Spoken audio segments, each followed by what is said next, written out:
Hello everyone and welcome to another video here on the Cycling Dane Extra channel. If you're listening on the Cycling Dane podcast, as always, I'm joined by Patrick Blake of Adu Cycling, a man who has actually visited their hairdresser in the last month. And today we're going to be talking about Tadej Pogacar and Jonas Vingegaard, who of course have both been in action last week. They both respectively won the stage races they were in. But I mean, Patrick, what has been happening for them? It was their debut as well in the 2025 season. Yeah, so obviously Poggy has been doing the UAE tour as he's maybe contractually obliged to do, but he put on a real big show, to be honest, throughout the week. He won both the Jabal Jais and the Jabal Hafid. He put in a good time trial as well. He was only beaten by pretty much pure time trial specialists in Tarling and Stefan Bissiger. He even went in a breakaway just to, I don't know, probably get in a bit more training stress score on his training peaks because obviously he's got a bit of a busy schedule coming up with one-day races. But we'll get into that in a little bit, as Poggy's probably on his way over to Milan right now. Uh, ready to go and do some rides around Tuscany. If only I could do that right now, that'd be so good. Anyway, Jonas has been over in Algarve, where he won that pretty convincingly. Not as convincingly as Pogacar won in the UAE Tour. Jonas won it on the last day in the time trial. He was sixth place up the Alto de Foya on stage two. That was the only road uphill finish of the week. He finished in sixth place. He was only 10 seconds down on Jan Kristen, who won the stage, and he was clearly in good form. And then he won the TT. He was really strong in the TT. Yeah, so Jonas won the final TT by 11 seconds to his teammate Wout van Aert. And then it was the Italian sniper in third place. It was a bit of a crazy top 10, actually. But Jonas obviously looking in pretty good form. His next race is Paris-Nice, and Pogacar's next race is obviously Strade Bianche. So that's where we'll next see them in their respective races. But the next time we'll see them racing together will be in the Criterium du Dauphiné. So there's still plenty of months to go before we see those two titans clashing heads. But what do you make of their respective results, Scott? Well, that's what we're going to be talking about, is sort of who's looking better at the moment. Yeah, up the Alto de Foya. I was hoping that Jonas would win because that climb has a history with Remco Evenepoel winning up there. Then he went on to take the GC. Tadej Pogacar, a very young one, also won up there as well. So it would have been really good to have like compared the times. But yeah, Jan Kristen kind of messed all that up, and Joao Almeida also finishing second. So it was a 1-2 there. But yeah, I don't know. It was first race for the both, and I think the Tadej Pogacar one was more convincing. It was like everyone was scared of him on Jabal Hayes, and then he just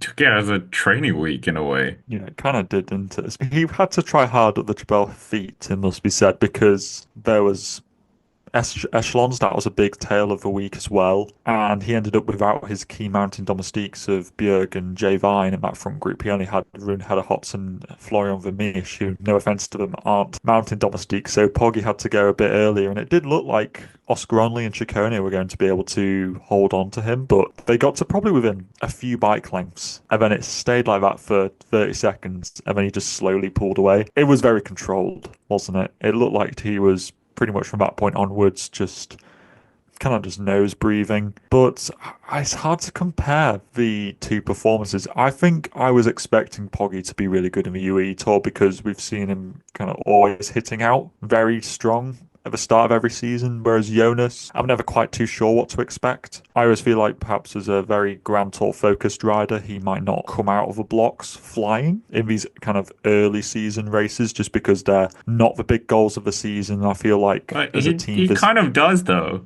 Gran But yeah, Camino, he dominates that, and then like he goes on to last year Tirreno and killed that as well. yeah. I mean, Ewan's going to hate me for saying this, but I would say that this Volta Algarve had a higher caliber of competition Oh, it definitely did. than the Gran Camino, which I know is a pilgrimage route, and that's actually coming up in the next few days. But I think that the level of competition was higher for Jonas's first race this year than it has been in previous years, especially ones at Gran Camino. So I feel like this result was good for Jonas, and especially the strong TT performance as well. I know it had a climb at the top there, but beaten some pretty serious names by some big margins. I mean, he beat Almeida by 30 seconds, the rider who put him to bed on Alta de Foya. So it's kind of swings and roundabouts between the two. I'm not too sure what to make of it so far. Obviously, Poggy's going to all these one-day races now. Jonas is going to do Paris-Nice and then Volta Catalunya.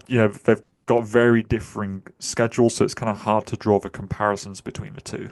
Do you think this Melissa bike are happy that he's doing all these one-day races? Because if he's doing one-day races, that means he's not on altitude camps. He's not doing this, that, the other, and he's spending more time in races where he's got more potential. Okay, we know he's incredible bike handler, but there's more potential for him to hit the deck basically because of whatever happens on cobblestones.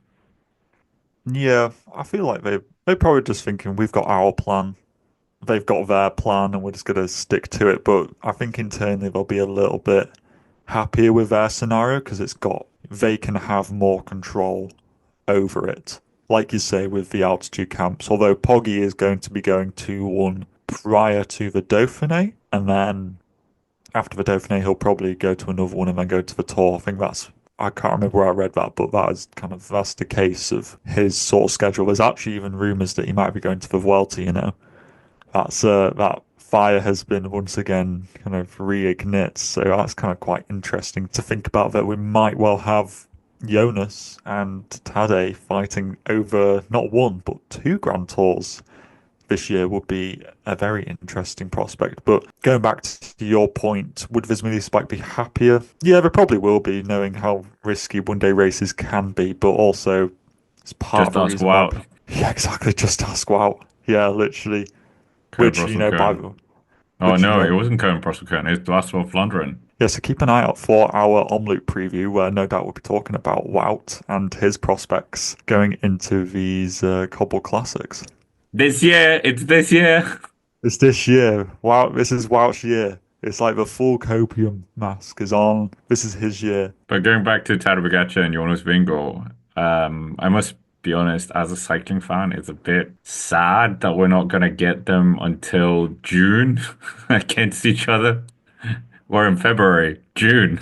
That's a long way away. Yeah, I think some people from a neutral perspective would prefer them to be in more races together because it means that there will probably be some other races where they aren't there and you might get some sort of different victor. Although more than likely that will be in the shape of some other UAE Team Emirates rider, let's face it, because they've got such strength and depth. So it is a bit of a shame that we're not going to see them, but if anything, that builds more anticipation and more excitement around seeing them at the Criterium de Dauphiné and the Tour de France. I'm just trying to think about who's looking better at the moment, Jonas or Poggy. I think inherently, just because of the way that Poggy's season is outlined, Poggy looks better at the moment, but that's because he needs to be in better form right now compared to Jonas. Like Jonas is like, okay, cool, winning Paris-Nice or Volta Catalunya, that's a good accolade to have. But Visma Lease Bike really care about the Tour de France, so that's their main target, whereas Poggy needs to be in better form right now because he's going into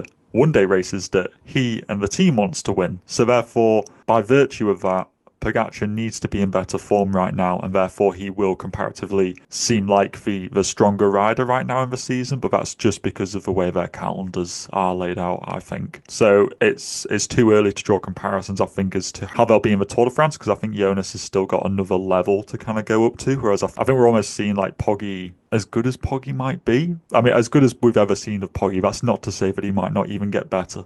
I was going to ask you, well, this is way too early to ask after one stage race, and we don't have the power file of Vingo on that final time trial, but he did beat Wout van Aert. But Wout did also say he's not 100% after Klassiker High-End. Do you think Jonas Vingegaard is stronger this year? Because, I mean, last year he was so strong out of the blocks in Gran Camino. Okay, it was Egan Bernal who was 100% recovered. You had Lenny Martinez in there, and he looked absolutely ferocious. So that's why I thought if he was coming with the same form as last year, he would have ripped up the Alto de Foya, even though that climb isn't the steepest in all, well, I think it's like 5.6% gradient. But do you think he's stronger this year than we've seen him at the beginning in 2023, 2024? It's difficult to say because like you mentioned about like the Glen Camino, he has won those convincingly, but against not as good competition. I would say the main thing which I'm looking at is okay, yeah, the Alta de Foya, it was a weird one. A small group got off the front. That's where Jan Kristen won from. Jonas was talking about how he was isolated in that group, which he was because Ben Tullett was up ahead and Kelderman got dropped and White wasn't there anymore. But he finished ahead of Roglic, which is a pretty good yardstick to be going against as a major competitor. And it's also worth noting that in the time trial, which is more of an indicator of form, I think, even though it was a big climb at the end, but it's the race of truth, so you get a bit more of a better idea as to how somebody's doing. Jonas put 49 seconds into Roglic in that TT, which is a pretty good showing that he's in good form. And I don't think, based upon his Alta de Foya performance, that he's in like the best form. Otherwise, I think he would have been able to follow Almeida. So I think that Jonas is looking probably about the same, if not a little bit better than we've seen him at the start of other seasons. But I think he's still got a fair bit of ability to go into to improve. And I think that at the moment we're not seeing the best Jonas, but I think that's just because he's just getting going. Does that make you a bit nervous though with the team that we had? Kilderman, yeah, that really shocked me that he dropped off so early. Because they did Mm, say, heard it somewhere that Jonas and Visma Bike said their advantage this year is that they're a lot stronger as a team, but didn't seem like it. yeah, I think I saw And then you've something got similar. UAE with Jan Kristen winning the stage, Almeida dropping everyone. Okay, yeah, Mm, I do agree with the race of truth as well at the end, but just to look at that one climb that we had. yeah, but it's also not like a mountain climb. Like no offense to I know it's the highest kind of peak in the area, but no offense, it's not, the Otakam or Mont Ventoux, for example. It's probably required a bit more punch, which I know Jonas has, and I think that's more the thing which he really develops as he gets better in form, is that snap to really hold the attacks or instigate the attacks. Yeah, I think I saw the same article as you, how they do have a stronger team, and I think Jonas was specifically referencing towards in the Tour de France, they're going to have Jorgensen and Simon Yates there as well, and Sepp Kuss. So they have a really strong team there. And you could say that, well, none of those riders were here in this race. This was more of a B tier climbing squad, I would say, who you don't know how people are this early on in the season. Is Kelderman really peaking for the Volta Algarve? Probably not. He's peaking for the Grand Tours, as are most of them. Ben Tuller was looking good, but he's more of, he's trying to build for one day races. So I don't think he had the strongest mountain support here. So I'm not taking too much away from Jonas being isolated in the finale just because this wasn't a squad built for hilly terrain support, in my opinion. Okay, we might as well do the final point. I think this is a good one. If Jonas was in the UAE Tour, would he be beating Tadej Pogacar at this moment? No, I don't think he That would. was the battle we would need. Well, it would be, but that would be far too easy for us to try, for us to kind of pundit over. I think that Jonas wouldn't have won the UAE Tour, but I think that's literally just because Pogacar has a certain UAE badge on the back of his jersey, and he needs to win it because they haven't won it the last 2 years because they haven't sent him there, and they want to win their home race. It's really important to them. It's really important to the sponsors and the image of their team and everything which they're throwing at the sport in that area of the world. They needed to win it. So Pogacar was probably some of the best form of his life in the UE Tour. But he probably has a similar level of you need to be in this really good form for the UE Tour as he's probably told to get into for the Tour de France. I reckon it's on that sort of level of priority where if they had their priority list in a year, it would be like the Tour de France, the Tour of Flanders, and then the UAE Tour. That's probably like the level. Like they'd be like, ugh. They'd probably put the UAE Tour above Strade or Ghent Wevelgem, maybe even like Il Lombardia, to be honest with you. They might even put it above that. That's how important it is to them, I think. So, no, I don't think Jonas would stand a chance in the UE Tour because he doesn't get the home field boost.